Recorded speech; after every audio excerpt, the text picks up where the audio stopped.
I was sitting in my office at the police station, munching on a pickle from my trusty jar, when my phone rang.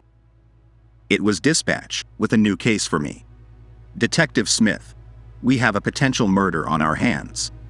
The victim is a well-known puzzle maker, found dead in his workshop in San Francisco. His wife is on the scene and requesting your assistance. I grabbed my coat and headed out the door, my pickle jar in hand.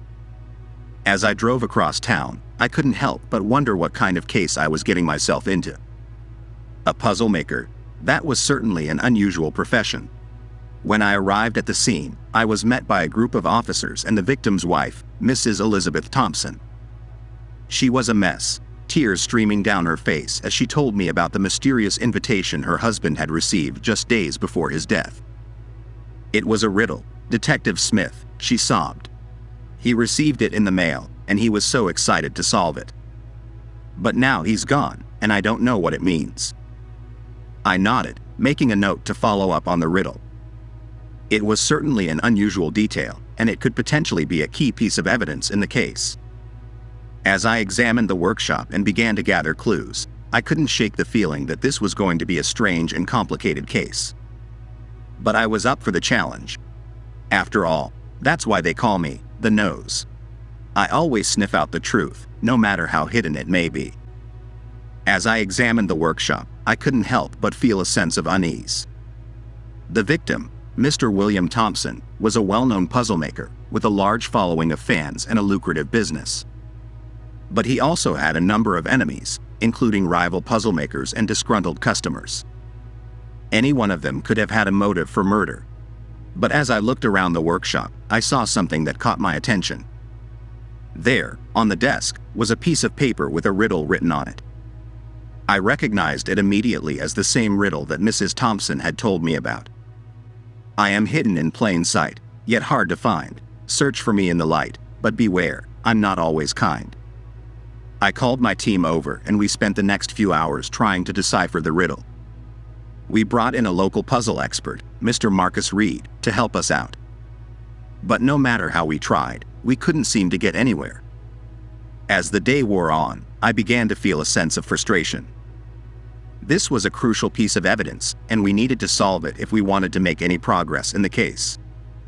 But no matter how hard we tried, we just couldn't crack it. As I sat in the workshop, munching on a pickle and trying to think of a new approach, I couldn't shake the feeling that we were missing something. There had to be a clue that we were overlooking. I just had to find it. As we tried to solve the riddle and make sense of the case, my team and I knew that we needed to delve deeper into the victim's life. We needed to find out more about his business and his personal relationships, in the hopes of uncovering some leads. We started by interviewing Mr. Thompson's employees and customers, trying to get a sense of what kind of person he was and whether anyone had a motive for murder. But no matter how hard we tried, we couldn't seem to find anything that stood out.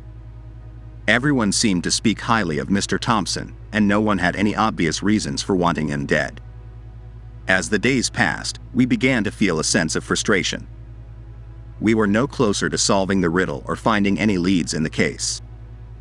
It was as if we were running in circles, unable to make any progress. I spent my days munching on pickles and trying to think of a new approach. I couldn't shake the feeling that we were missing something crucial. There had to be a clue out there somewhere, something that would help us put all the pieces together. But no matter how hard we looked, we just couldn't find it. The riddle remained as frustratingly elusive as ever, taunting us with its cryptic clues. I knew that if we wanted to solve this case, we were going to have to dig deeper and find a way to crack it. And I was determined to do whatever it took to find the truth. As the days passed and we still couldn't make any progress in the case, I knew that we needed to bring in some outside help. I decided to enlist the help of a local puzzle expert, Mr. Marcus Reed. Mr. Reed was a well-known figure in the puzzle community, with a reputation for being able to solve even the most complex of riddles. I hoped that his expertise would be able to help us crack the riddle and make some headway in the case. As we sat in the workshop, surrounded by the victim's puzzles and clues, Mr. Reed looked over the riddle with a thoughtful expression. I am hidden in plain sight, yet hard to find. Search for me in the light, but beware, I'm not always kind. He frowned, deep in thought. "This is a tricky one," he said. "It could be referring to any number of things. We'll have to think creatively and see if we can come up with any ideas." We spent the next few hours brainstorming and trying to decipher the riddle. Mr. Reed came up with all sorts of creative ideas, but none of them seemed to fit. The riddle remained as elusive as ever, taunting us with its cryptic clues. As the day drew to a close, I couldn't help but feel a sense of frustration. We were no closer to solving the riddle or making any progress in the case. But I was determined to keep trying. I knew that if we could just find that one missing piece, it would all come together. I just had to keep searching for it. I thanked Mr. Reed for his help and asked him if he would be willing to come back again the next day. He agreed, and we made plans to meet up again in the morning. As I left the workshop and headed home, I couldn't shake the feeling that we were missing something crucial. I spent the evening going over the riddle again and again, trying to come up with new ideas. But no matter how hard I tried, I just couldn't seem to make any progress. The riddle remained as frustratingly elusive as ever, taunting me with its cryptic clues. I went to bed that night feeling defeated and exhausted. But as I drifted off to sleep, I knew that I would be back in the workshop bright and early the next morning, ready to try again. After days of frustration and no progress in the case, I was starting to feel discouraged. It seemed as though the riddle was never going to be solved, and we were no closer to finding any leads in the case. But as I sat in the workshop, munching on a pickle and trying to think of a new approach, something finally clicked. I had an idea. I called my team over and explained my theory. "What if the riddle isn't referring to something external," I said, "but something internal? Something hidden within the workshop itself?" We all looked at each other, considering this new possibility. It was a long shot, but it was worth a try. We began to search the workshop, looking for any hidden compartments or clues. And after hours of searching, we finally hit pay dirt. Behind a panel in the back of the workshop, we found a hidden compartment. And inside, we found a handwritten note. As I read the note, I couldn't believe what I was seeing. It was a confession, written in the victim's own hand. He had faked his own death as part of a publicity stunt for his latest puzzle book. We were stunned. We had never expected this case to take such a mind-blowing turn. But as the pieces all came together, it all made sense. The riddle, the hidden compartment, the fake murder plot. It was all part of the victim's elaborate scheme. We had finally solved the riddle, and in doing so, we had cracked the case wide open. I couldn't wait to tell Mrs. Thompson the good news. As I read the handwritten note, my heart sank. I couldn't believe what I was seeing. It was a confession, written in the victim's own hand. He had faked his own death as part of a publicity stunt for his latest puzzle book. I couldn't believe it. All this time, we had been searching for a killer, and there was no killer at all. The victim had faked his own death, leaving his poor wife and family to believe that he was gone. It was a cruel and heartless act, and I couldn't believe that someone would do something like this.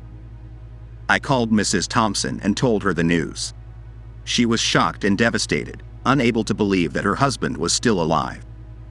I could hear the pain in her voice as she cried on the phone. "How could he do this to me?" she sobbed. "I can't believe he would do something like this. I loved him, and he just threw it all away for some stupid puzzle book." I couldn't say anything to make it better. I knew that this was going to be a hard and painful road for her. But at least now, she had the truth. And I hoped that in time, she would be able to find some measure of closure. As I hung up the phone, I couldn't help but feel a sense of sadness. This case had taken a heartbreaking turn, and I knew that it was going to be a long and difficult road for everyone involved. But as always, I was determined to see it through to the end, no matter how difficult it might be. As we delved deeper into the case, my team and I knew that we needed to understand the victim's motivations for faking his own death. It was a strange and complicated plot, and we needed to get to the bottom of it if we were going to make any sense of it all. We started by looking at the victim's business. Mr. Thompson was a well-known puzzle maker with a large following of fans and a lucrative business.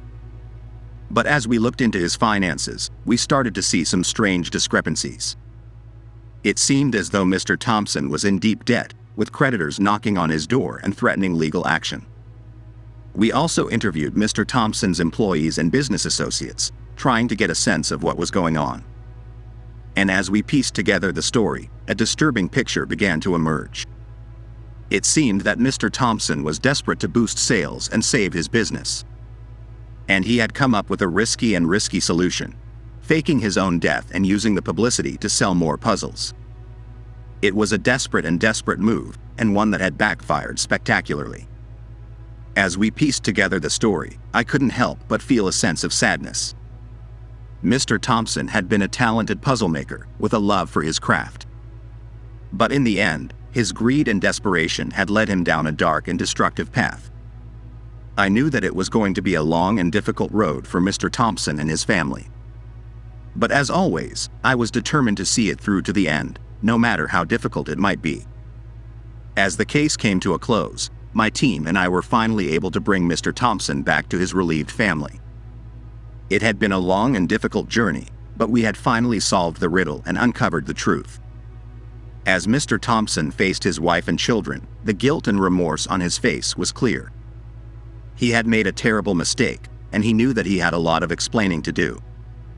"I'm so sorry," he said, his voice choked with emotion. "I never meant to hurt you. I just wanted to save my business, and I thought this was the only way." Mrs. Thompson looked at him with tears in her eyes. "I can't believe you did this," she said. "I thought you were gone, and all this time, you were just hiding." I watched as the family embraced, tears of relief and sadness mixing together. It was a heart-wrenching scene, and I couldn't help but feel a sense of sadness. But as I drove away from the scene, I couldn't help but feel a sense of satisfaction. We had solved the case and brought the truth to light.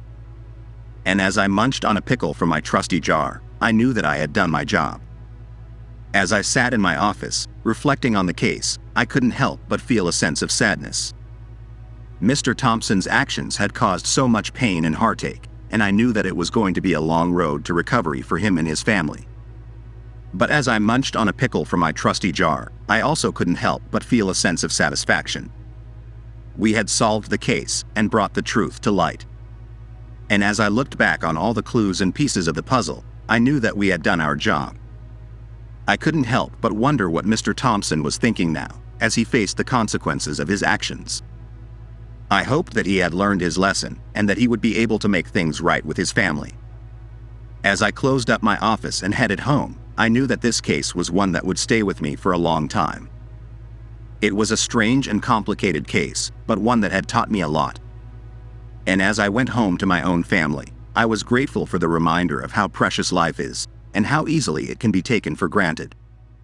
It was a lesson that I would never forget.